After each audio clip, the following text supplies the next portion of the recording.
오늘 본문의 말씀에서 사도 바울은 빌립보 교인들을 향하여서 주 안에 굳게 서라, 그렇게 말씀을 권면하고 있는 것을 보게 됩니다. 사실 빌립보 교인들은 이미 주님을 영접하여 주님 안에 있는 사람들이 되었고 또 거듭나서 하나님의 자녀가 된 그러한 이들이었습니다. 그러나 여러분, 우리가 기억해야 할 것은 우리가 하나님의 백성이 되었다고 해도 모든 사람이 굳건하게 주님이라고 하는 터에 뿌리를 깊이 내린 것은 아니다라고 하는 사실을 우리는 잘 알고 있습니다. 거듭난 그리스도인이라 하여도 흔들릴 수가 있습니다. 그 믿음이 흔들릴 수가 있는 것이죠. 때로는 넘어질 수 있고 때로는 후퇴할 수 있다고 하는 사실을 우리는 너무나 잘 알고 있습니다. 여기서 서라라고 하는 이 말씀은 단순히 서 있는 것을 말하는 것이 아니라 예수라고 하는 그 터에 깊이 박혀서 뿌리를 내리고 그리하여 견고히 서 있으라고 하는 그런 말씀이 되는 것입니다. 풍랑이 와도 비바람이 세차게 불어와도 어떤 일은 견고히 서 있습니다만 어떤 일은 뿌리채 뽑혀서 그렇게 나뒹굴고 있는 그러한 모습을 볼 때도 있는 것이 사실입니다. 그래서 사도 바울은 빌립보 교회뿐만 아니라 고린도 교회를 향하여서도 그렇게 말씀하고 있는 것을 보게 됩니다. 고린도전서 15장 58절 보니까 내 사랑하는 형제들아 견실하며 흔들리지 말고 항상 주의 일에 더욱 힘쓰는 자들이 되라. 이런 너희 수고가 주 안에서 헛되지 않은 줄 알미라. 그렇게 말씀하고 있는 것을 보게 됩니다. 견실하여 흔들리지 말며 주의 일을 힘쓰는 그러한 믿음의 길을 걸어가라. 그렇게 권면하고 있는 것을 봅니다. 그러나 우리가 성경을 읽어보면 그 역사의 기록을 보면 이 빌립보 교회나 이 고린도 교회 가운데는 그 믿음이 흔들리고 뿌리채 뽑혀서 그렇게 쓰러져간 일이 참 많이 있는 것을 보게 됩니다. 특별히 대만은 처음에는 신실한 이 바울의 동역자였지만 그만 세찬 비바람에 세상 유혹에 넘어져서 세상을 향하여 나아갔다, 세상에 속한 사람이 되어버렸다라고 하는 그런 안타까운 사실을 말하고 있는 것을 보게 됩니다. 그렇게 우리가 믿음의 길을 걷다 보면 처음에는 괜찮았는데 시간이 지나면서 하나둘 사라지는 이들이 있는 것을 볼 때 참 마음이 안타깝고 구슬플 때가 참 많습니다. 또한 이것이 우리의 현실이며 우리의 신앙의 여정 속에 있는 사건임을 우리는 잘 알고 있습니다.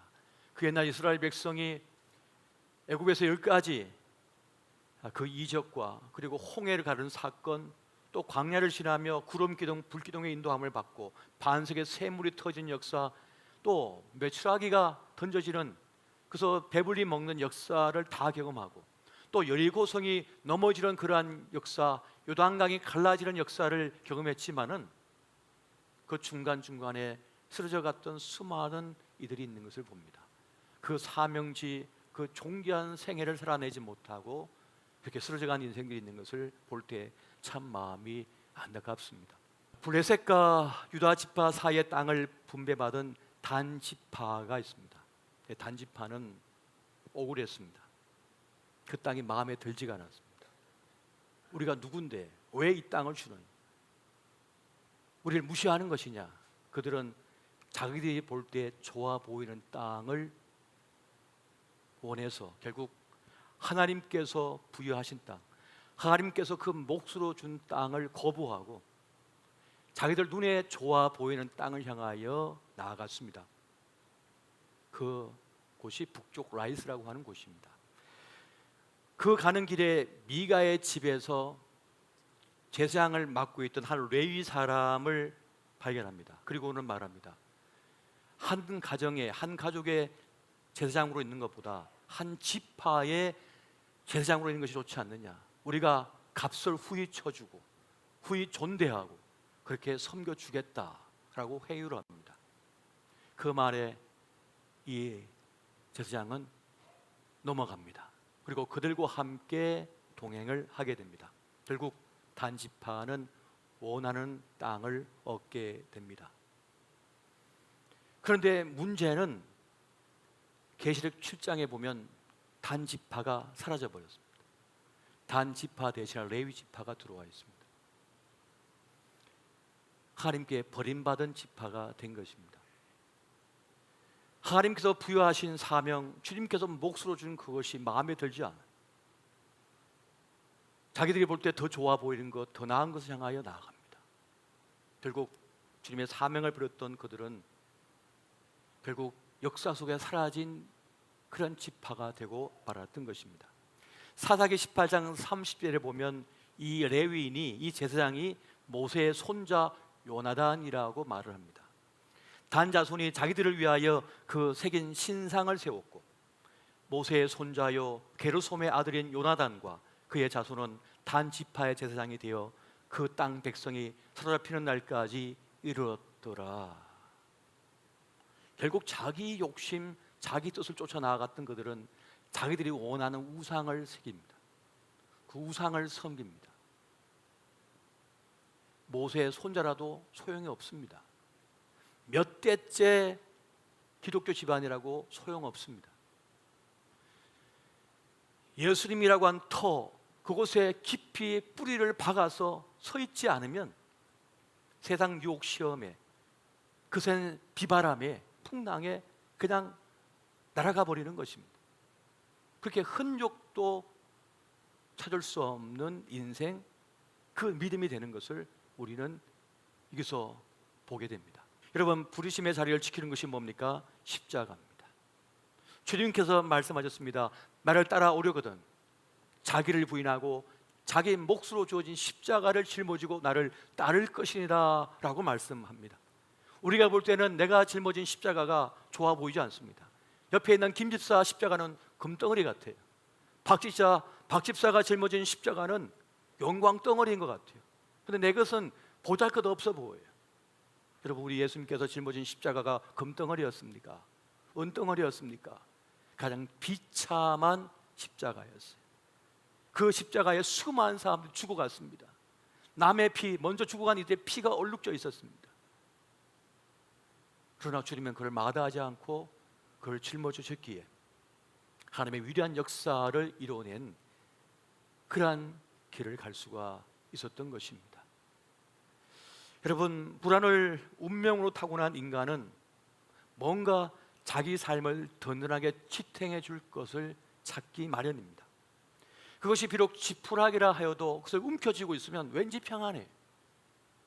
그걸 붙잡고 있으면 왠지 마음에 평안이 와요. 그래서 무엇인가 다른 걸 자꾸만 붙들려고 합니다. 사람들은 빈 공간, 빈 시간을 참아내지 못합니다. 불안하기 때문에 뭔가 자꾸만 채우려고 하는 그런 버릇이 있는 것을 보게 됩니다. 그런데 그것이 모래 위에 지은 집이라면요, 그 모래는 창수가 나와서 홍수가 나면은 다 쓸려 내려갑니다. 그렇게 세워졌던 집은 다 무너지기 마련입니다. 그러므로 우리는 반석이신 주님께 깊이 뿌리 박혀 서 있어야 됨을 여러분 기억하시기 바랍니다. 오늘 이것을 우리에게 말씀해주고 계시는 것입니다. 오늘 새해를 맞은 우리에게, 첫 주일을 맞은 이 시간, 주님께서는 우리에게 주 안에서 굳게 서라, 그렇게 지금 말씀해주고 계십니다. 빌립보서 4장 1절을 세 번역으로 보면 이렇습니다. 그러므로 사랑하고 사모하는 나의 형제 자매 여러분, 나의 기쁨이요 나의 멸류관인 사랑하는 여러분, 이와 같이 주님 안에서 굳건히 서 계십시오. 주님께 굳건히 서 있으라고, 이와 같이라고 말씀하면서 그것이 무엇인지를 우리에게, 어떻게 해야 굳건히 서 있는 줄을 우리에게 지금 사도 바울은 말하고자 하는 것입니다. 그런데 여러분, 사실 사도 바울도 내 힘만으로는 안 된다고 하는 사실을 알고 있어요. 그래서 에베소서 6장 1절을 세 번역으로 보면 이렇게 말씀합니다. 끝으로 말합니다. 여러분은 주님 안에서 그분의 힘찬 능력으로 굳세게 되십시오. 주님 주시는 능정으로, 주님 주시는 은혜로서 굳건히 서 있어야 된다. 주님 주시는 공급하여 주신 능력으로 굳건히 서 있어야 된다고 말씀합니다. 맞는 말씀입니다. 그래서 오늘 사도 바울은 우리에게 주 안에 굳건히 서 있는 우리가 해야 될 몫이 있다고 말씀하시면서 두 가지를 알려주고 있는데 그것을 함께 살펴보고자 합니다. 그 첫 번째는 뭐냐면 주 안에서 우리가 하나가 되어야 한다는 사실입니다. 여러분 빌립보서 4장 2절에서 3절까지의 말씀을 우리 같이 한번 보겠습니다. 자, 시작. 내가 유오디아를 권하고 순두개를 권하노니 주 안에서 같은 마음을 품으라. 또 참으로 나와 멍에를 같이 앉아 내게 구하노니 복음에 나와 함께 힘쓰던 저 부녀들을 돕고 또한 글레멘도와 그 외 나의 동력자들을 도우라. 그 이름들이 생명책에 있느니라. 아멘. 무엇을 말하는 것입니까? 우리 모두가 주 안에 한 마음을 품으라, 한 뜻을 품으라, 한 말의 사람이 되라고 말씀하고 있습니다. 다시 말하면 하나가 되라, 하나가 될 것을 우리에게 말씀해 주고 있는 것입니다. 여러분 성령이 하나 되게 하신 것을 힘써 지키라는 말씀이 있습니다. 여러분 성령께서는 하나 되게 하신 성령입니다. 흩어졌던 우리를 모으고 모아서 하나로 묶으셨어요. 그게 바로 교회 공동체라고 하는 것입니다. 왜 하나로 묶으셨을까요? 하나 될 때 강력한 힘을 발휘할 수 있기 때문에 그렇습니다. 하나 될 때 시험에 와도 버틸 수가 있기 때문에 그렇습니다. 하나가 되면 잘 부러지지가 않는 거예요. 하나가 되면 큰 기적의 역사를 나타낼 수 있기 때문에 두세 사람이 함께 모여있는 곳에 내가 너와 함께하고 너희들과 함께하고 너희 기도를 이루어 주리라 주님께서 말씀하셨거든요. 그래서 성령은 자꾸 우리를 하나 되게 만드신 것입니다. 교회도 하나 될 때 힘과 능력이 크고 국가도 하나가 될 때 큰 힘을 가진 나라가 될 수 있습니다. 그런데 하나가 되지 못하면요 무너지게 되어 있는 것입니다. 성령은 하나 되게 만드시지만 사단 마귀는 성령이 하나 되게 하신 것을 흐트러 놓습니다. 분열을 조장합니다. 서로 분쟁하면 망할 것을 잘 알기 때문에 사단 마귀는 우리가 하나 되는 것을 방해하는 것입니다. 이것은 영적인 원리이고 또한 육적인 원리입니다. 하늘과 땅이 간통하는 지혜이며 진리며 지혜인 것입니다. 마태복음 12장 25절 보면 주님께서 이렇게 말씀하시죠. 스스로 분쟁하는 나라마다 황폐하여 질 것이요 스스로 분쟁하는 동네나 집마다 서지 못하리라. 아무리 신앙이 좋고 믿음이 좋고 기도하고 금식하고 기도의 능력을 체험했던 사람이라 할지라도 방언이 터지고 또 성령 충만했던 사람이라 할지라도 성도 간의 관계성 속에서 분열을 만나면 상처를 입으면 실망하면 그 신앙생활이 황폐하게 됩니다. 히브리서 10장 24절과 25절 말씀 보면 이렇게 말씀합니다.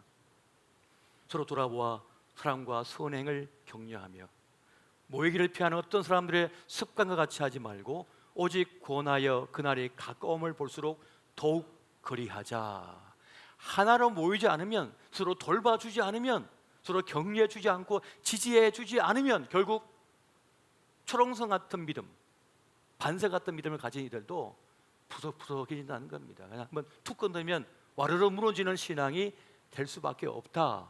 이것을 말씀해 주고 있는 것입니다. 우리는 교회에 대한 기대치가 누구는 없습니다. 우리는 다 죄인들이거든요.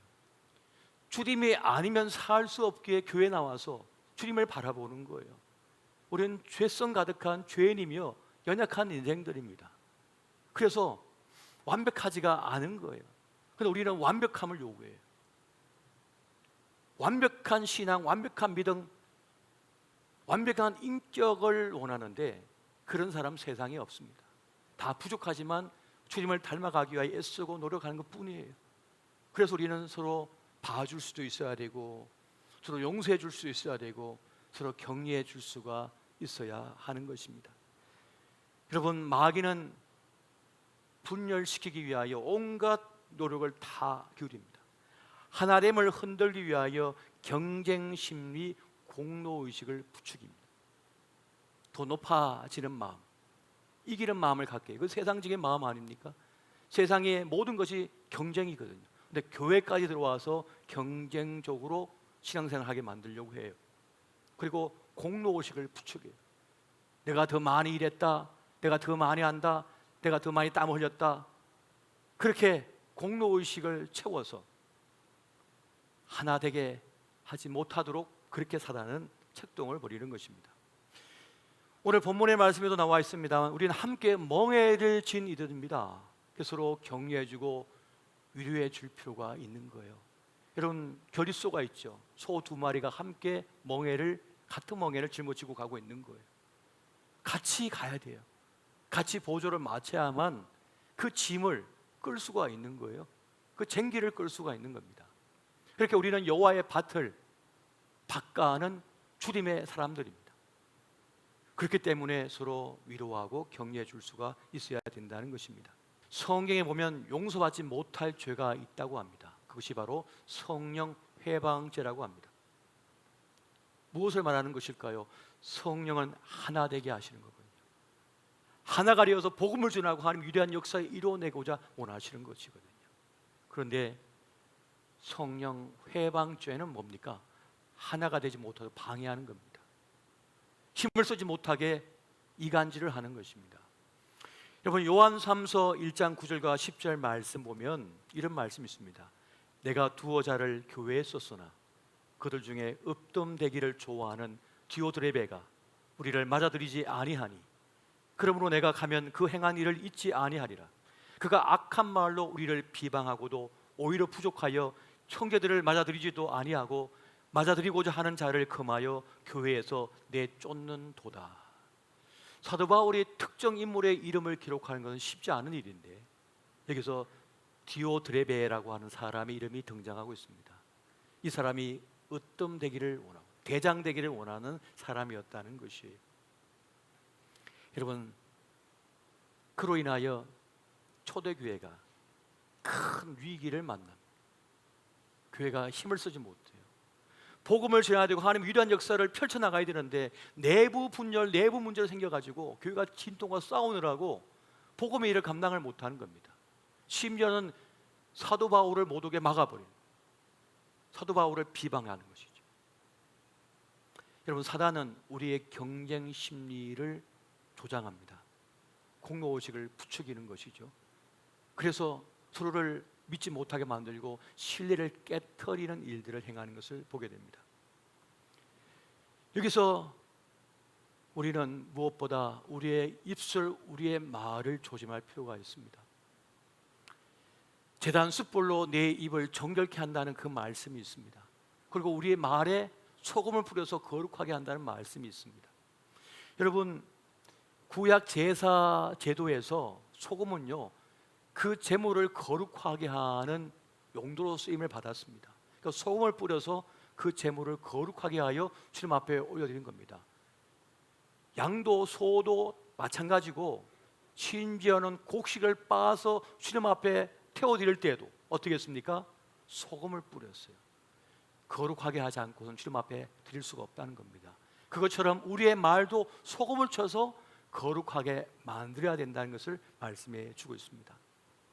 여러분, 성령의 충만에 임하게 되면 우리의 말이 달라집니다. 우리의 말투가 달라지고 우리의 눈빛이 달라집니다. 주님이 내 안에 들어오시면, 주님을 내 삶 속에 내 중심에 모셔드리게 되면 주님의 눈으로 누군가를 바라보게 돼요. 주님의 마음으로 누군가를 살피게 됩니다. 오늘 주님은 또 한 가지를 말씀해 주고 있습니다. 그 두 번째는 뭐냐? 주의 말씀으로 우리를 채워야 한다는 사실입니다.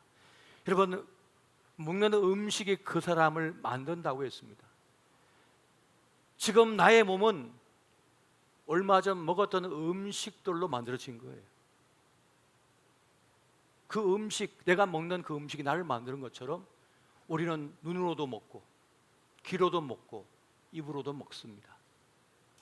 이 악한 세상을 살아가다 보니까 그 세상 것을 자꾸만 보고 먹습니다. 그걸 섭취하는 거예요. 그래서 내 생각에 만들어졌고 내 마음이 만들어졌으며 내 삶이 만들어져 가고 있는 것입니다. 그럼 이것을 이길 길은 어디 있습니까?